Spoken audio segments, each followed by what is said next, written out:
ஆண்டவராகிய இயேசு கிறிஸ்துவின் ஈடு இணையற்ற திருநாமத்திலே உங்களுக்கு என் அன்பின் நல்வாழ்த்துக்களை தெரிவித்துக் கொள்கின்றேன். இவ்வளவு நேரம் அருமையான பாடலை கேட்டிருப்பீர்கள்.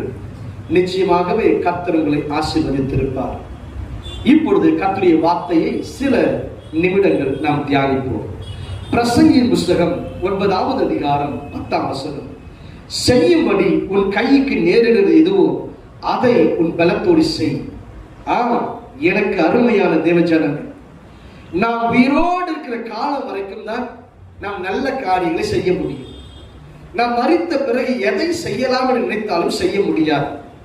இது சற்று வேடிக்கையாகவும் இருக்கலாம். ஆனாலும் நாம் உயிரோடு இருக்கிற காலம் மட்டுமே நாம் எந்த ஒரு காரியத்தை செய்ய முடியும். அப்ப அறிந்து கொள்ள வேண்டும், தேவன் அதற்காகவே நமக்கு ஞானத்தை, தாளத்தை, கிருபைகளை கொடுத்திருக்கிறார். நாம் அதை எப்படி பயன்படுத்துகிறோம், அதை எந்த விதமாய் பயன்படுத்துகிறோம் என்று யோசித்து பாருங்கள். அப்படியானால் நீங்கள் உயிரோடு கூட இருக்கிற நாட்கள் அதற்குள்ளதாகவே நன்மையான காரியங்களை செய்ய வேண்டும். நல்லது செய்யுங்க. நீங்க எத்தனை ஆண்டுகள் உயிரோடு இருப்போம் என்று நமக்கு தெரியாத நிச்சயமும் இல்லை.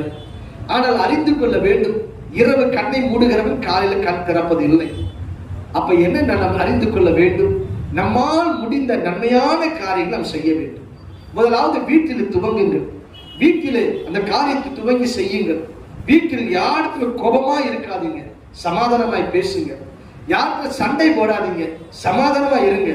முதல்ல வீட்டில் தான் ஆரம்பிக்கிற விஷயத்தை.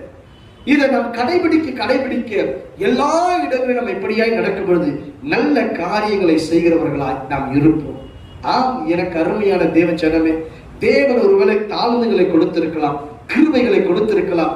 அவைகளை நல்ல விதமாக உபயோகப்படுத்துங்க. உங்கள் பெயர் பிரஸ்தாபத்திற்கல்ல, தேவனை நாம பெயர் பிரஸ்தாபத்திற்காய் அதை உபயோகப்படுத்துவோம்.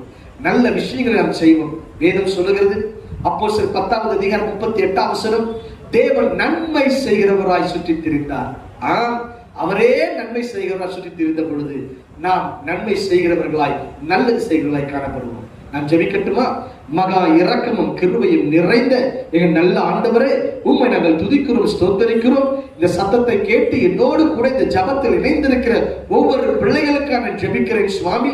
இந்த நாள் முதல் கொண்டு நல்லது செய்கிறபடி, நன்மை செய்கிறபடி ஒவ்வொருடைய வாழ்க்கையும் காணப்படுவதாக நான் ஜெபிக்கிறேன். அதற்குரிய ஞானத்தினால் கர்த்தர் நிறைத்து நடத்துவீராக. தேவகரம், கிருபையின் கரம் கூட இருப்பதாக நான் ஜெபிக்கிறேன். உன்னத இயேசுவின் நாமத்தில் ஜெபிக்கிறேன் நல்ல பிதாவே. ஆமென், ஆமென். God bless you. கர்த்தர் உங்களை ஆசீர்வதிப்பாராக.